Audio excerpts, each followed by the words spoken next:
Hello, and welcome to Ending Physician Overwhelm. I'm your host, Dr. Megan Mello. I'm a family and obesity medicine physician, as well as a certified life coach for physicians.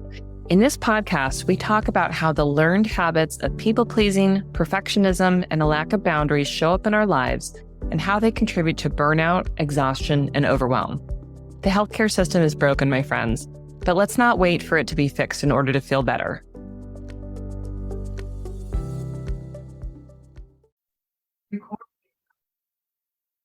Hello, my friends, and welcome to today's episode. I'm recording this prior to heading on a spring break mini trip, and my family is home, so I can't promise there won't be a little bit of extra noise involved, but I've made the request that everybody keep their voice down. So forgive us if there's a little extra. As always, I just want to say thank you for listening. It means a lot to me to be able to come and speak to you each week. And I hope that you find the episodes helpful. What we're going to talk today about is thinking about the value that we place on ourselves. I meet many women physicians who struggle with this in different ways. And I know it's certainly been an issue for me as well. If you listen to my guest interview on Sarah Smith's podcast, Sustainable Clinical Medicine, which came out in March of 2023, I talked about my early days in family medicine residency. Even within that early stage of training, I had already decided at that time that I wasn't the smartest doctor in the room and that my skills were good, but not great. Notice that I said here that I decided that this was true. And in deciding that this was true, what I started to do was to believe that my patients deserved to have something better. The combination of me being in training and, therefore sort of slow and inexperienced, along with my belief that I was middling at best in diagnostic skills, led me to concluding that the value I gave to patients would be my time, more time and attention, so that they would feel that the visit was valuable to them. Now, I didn't, hate myself or think that I was completely incompetent. I just had decided that what I could give them was not enough. And because I believed that this was the value that I provided, that more time with them, more time than they would have with a quote unquote good doctor. I'm using air quotes here. If I gave them more time, then, that would be enough. And, so I tried to handle more concerns and questions. And of course, I ran farther and farther behind. You see where this is going. As training progressed, of course, the visits got shorter. We had to see more patients per half day of clinic. We precepted less frequently, and so some things did get faster. But this underlying belief was still there, that I owed people more of my time. It didn't change. I wasn't running as far behind, but I was still giving them more time than what was allotted on the schedule. And of course, this persisted beyond training. And like many of the physicians that I talk to now, it created my own trap. I was popular as a physician. I had high patient satisfaction scores. I always had a panel that was overfull. I was still running late. And, I struggled to make changes, with any of that, really, because underneath it all, even with being popular and having high patient satisfaction, I believed that my value was still connected to how much time I spent with my patients. So if I tried to shorten the visits, I, would feel like I wasn't doing enough. I wasn't giving enough. Because I had decided that my brain, with all of my knowledge and skills and training, was still not enough to provide value, I continued to give them the additional time. Let me share some other versions of this and see if anything resonates with you. Believing that you can't have very many templates pre-charted, especially for your assessment and plans that you see for common conditions, Because if you aren't typing up beautiful, thoughtful, fresh text on each patient each time, you aren't doing enough to be, billing for your fee. Believing that your time and skill isn't worth adding the extra level of service for an office visit during a wellness exam, even though you did the work. Not delegating tasks when you have available staff because they seem busy and you can just fax it yourself or, set up for the procedure yourself, etc. Now, of course, this part has been a challenge in many places because of staffing shortages, but I leave it on the list because it's still a struggle for many in places where staffing is adequate. We may not be delegating enough. Not setting an agenda when the patient comes in with their list of 17 items. Not finishing notes because you aren't sure what is going on and you plan to do, again, air quotes here, research later before finishing your note to avoid shame at not knowing the answer. Now, I'm not saying here that we never need to look things up or, that research wouldn't be helpful. But this is a common belief that we can't close the note and include some kind of documentation that indicates there is diagnostic uncertainty here without having, some elaborate discussion of, all the possible differential items, or we can't close the note because we need to learn more about this thing now. But, of course, we leave the note open, right? We can't finish it now, we believe. But then later in the day, we're tired, we don't have time to do the research, and we push the note out further and further and further. This leads, of course, to open notes. It leads to delayed billing, a whole lot of extra stress because we don't stop thinking about it. We keep shooting on ourselves, right, that we should be doing more research rather than close the note and, say, we aren't sure what's going on here, but we're going to take these next steps to figure it out. There's one more example that I want to call out because I'm seeing this very frequently too. Signing up for a group coaching program and either lurking and not getting the help that you want because other people have it harder than you, and then often using this against yourself with thoughts like, I should be able to figure this out. So-and-so has a much harder situation. Or focusing more on the action steps as they're presented and less on the underlying thoughts and feelings and mindset parts of the work. And then struggling, failing to make any changes, giving up again. Do you see yourself in any of these stories? What's common in most of these stories is an underpinning of lacking a belief in your own value. Now, for some of us, of course, this may stem from a childhood of people-pleasing and, being praised for being a helper. It may be tied to your culture, your birth order, your gender, growing up in a household with difficult circumstances such as domestic violence, drug or alcohol abuse, generational trauma. This diminished self-valuation may have also come later in life. Maybe you had a failure in your schooling or something else significant, or you didn't match into your desired specialty, or at least not the first time, or you faced legal or disciplinary actions. It doesn't have to come from any of these more intense places either. It may simply come from you being used to having a medical brain that processes patterns quickly or can perform a simple surgery without having to think much about it. And, being surrounded by, people with similar brains and similar skills. In other words, your own value can be diminished just from this familiarity, right? It seems like everyone else around you is capable of doing the same work, and therefore it diminishes your own value. Since it doesn't take you much effort to diagnose migraine with aura or perform a colposcopy, you end up thinking that you're not providing very much value.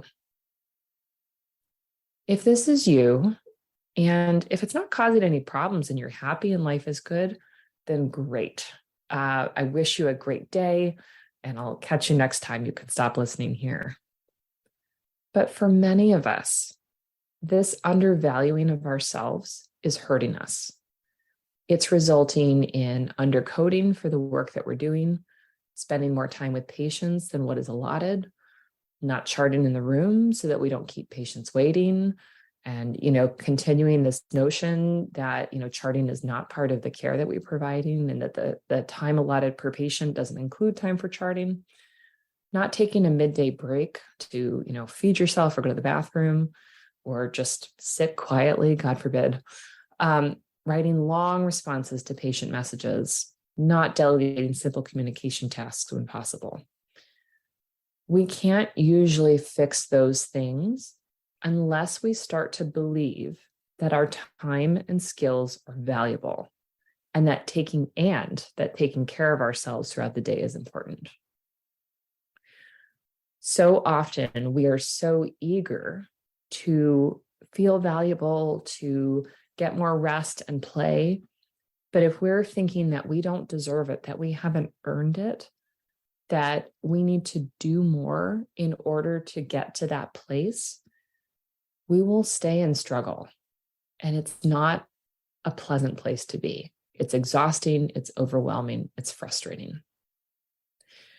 If you've listened to any of the episodes from last month where I talked about habits, or other episodes where I've been talking about celebrating your wins, this may be why you can't or won't do it. Because congratulating yourself on finishing the note immediately seems like too silly, too little of an accomplishment to celebrate. And then we often throw a little layer of shoulding in there.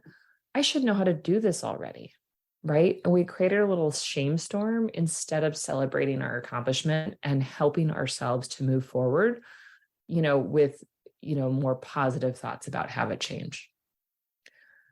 This can also be why we go out and get additional trainings and certifications. We want to feel more valuable to our patients, to our employers. And because we've been so reliant on external validation for so many years, we continue to think that other people can make us feel valuable. But here's the real truth. And I say this both from painful personal experience as well as from being a student of human emotions and pattern thinking. No one can make you feel valuable if you don't value yourself. Yes, you can get little hits of feeling worthy. People pleasers are conditioned, for example, to get dopamine from helping others, right? It self-reinforces. We keep doing it in order to get those little hits of dopamine. But you won't feel that your skills, knowledge, and expertise are enough by getting praise or another plaque on the wall or more letters after your name.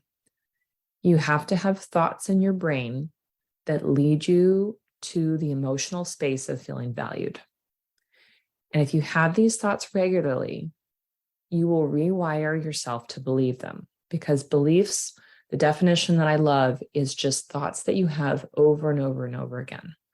And often that's subconsciously, we're not aware of those thoughts. But if we have thoughts of, I'm not enough, over and over and over again subconsciously, we will believe it. I wish that there was an easy, quick path here. And if there was, we would all be on board. But learning to value yourself takes identifying your patterns, including your actions, your beliefs, your thoughts, and emotions that add to the sense of a lack of self-value, and learning how to change them. Now, this is generally work done with what is called ladder thoughts or bridge thoughts. And I want you to imagine monkey bars, right? We don't often get to jump from thoughts of I'm not enough to believing that we're amazing.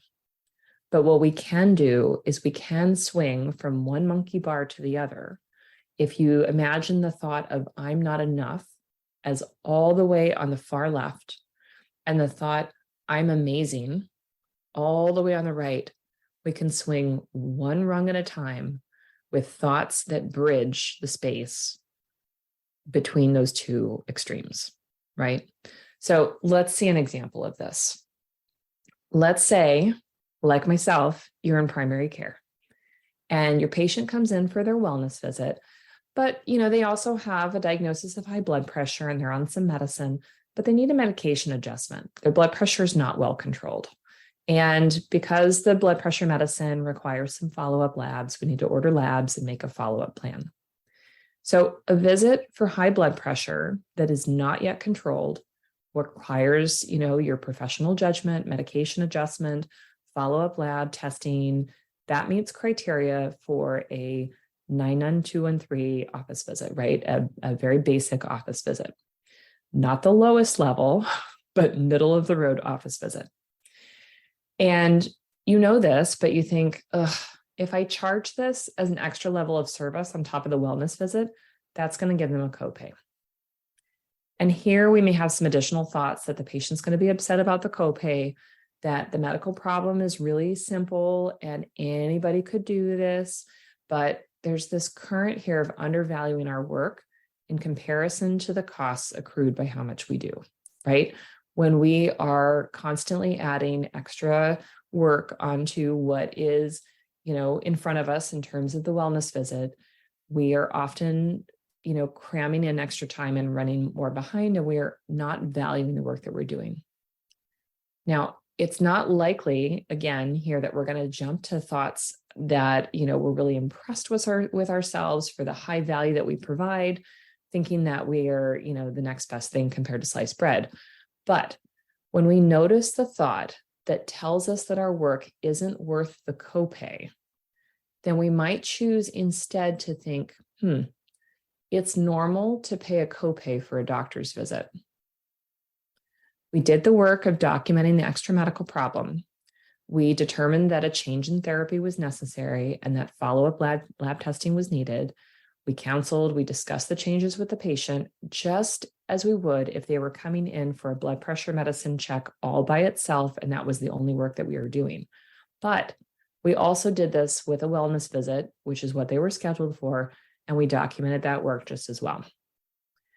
Just because we can think holistically and rapidly and determine that their blood pressure medicine needs adjustment doesn't diminish the work it doesn't diminish the work accomplished or the value provided to the patient. And I would argue it actually helps them, because otherwise they would have had a separate visit.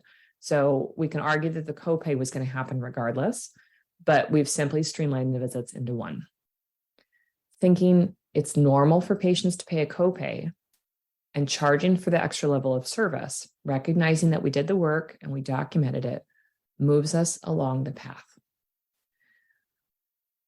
What normally happens for many of us is we do the work anyway. We do all the documentation, we counsel the patient, we order the extra labs, we adjust the medication, and we don't charge for it, right? Because we think it's too straightforward and too simple, even though that would justify a whole visit by itself.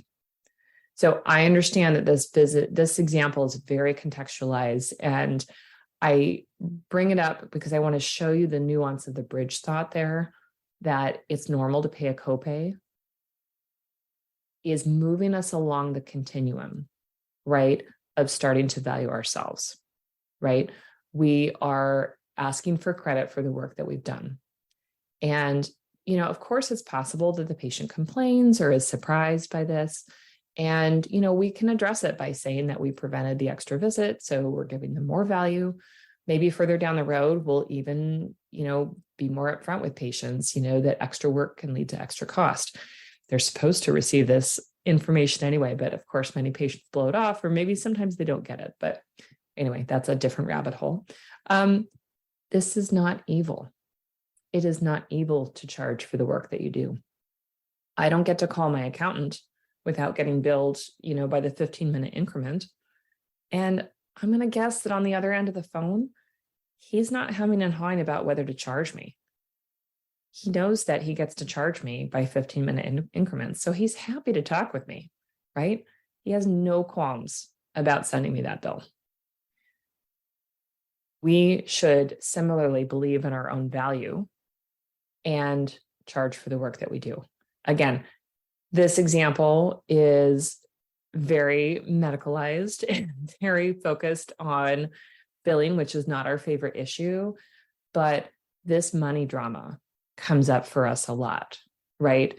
and thinking that it's wrong, that we are not doing enough to merit the copay is a very frequent example that I see people coming to talk about. So that's why I'm going there with this one. This is just dipping our toes into this problem. But because it's so common for us as caring professionals to minimize the value that we provide, I want to highlight it as an issue because it may be holding you back from where you are struggling. I don't want to suggest that the solution is always as straightforward as the previous example or as clinical. But if your history of undervaluing your worth is deep or filled with traumatic experiences, it's probably not something that you can untangle on your own. It will likely require the help of a skilled therapist or a coach or someone else who can help you to explore these underlying thoughts. I would put in a plug here for someone who's trained in internal family systems work, which is often, a trained therapist or perhaps a psychologist. But that is a body of work that is very good at figuring out some of these underlying currents that you may be struggling with. But if you are someone who, has been trying to figure out, quote unquote, what's wrong with you, has been struggling to make habit changes, has been struggling to, stay on time or get your notes done, if you have been bouncing from program to program, trying to change habits, trying to be more efficient, and you find yourself really struggling, I want to invite you to really stop and consider whether this is the root cause, whether not valuing yourself is part of the problem. Because if you can recognize that that's part of the problem, you can then do something about it. You can learn to think differently. You can learn to create new beliefs. And these things will lead to different emotions and different actions. And since our emotions drive our actions and our actions create our results, you can see how powerful this work can be. I'm going to leave it at that for today. Obviously, this is a topic that could run much, much deeper, and we could probably talk for hours about this. But I just want to introduce that idea, especially if you find yourself looking for answers in different programs or different books, or, kind of not really being able to quote unquote get it when you're trying to make change. If there's an underlying current of believing that you are not worth it, that your situation doesn't merit, kind of the help and attention and the mindset work, then you're not going to make progress. And I've definitely been there. It takes really sort of understanding where this foundation is for you in order to be able to make progress. Okay, I'm cutting myself off there. I'm going to go start packing for our trip. So wish me luck. As always, I want to say thank you again for listening. It really does mean a lot to me to be in your ears and to get to come and share this work with you. I'm going to put out a plug that Healing Perfectionism for Women Physicians will be opening soon.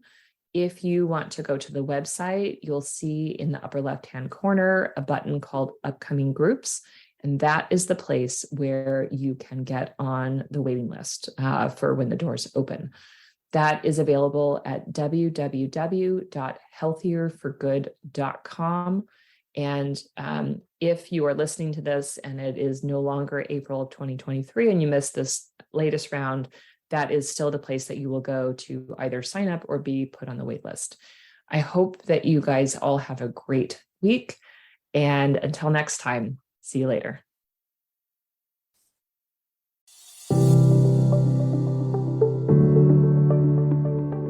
Well, that's our show for today. Thank you as always for listening. To learn more about my coaching programs, head to www.healthierforgood.com. And if you love this podcast, please drop us a review on iTunes or support the show by clicking the link in the show notes. Until next time, take care.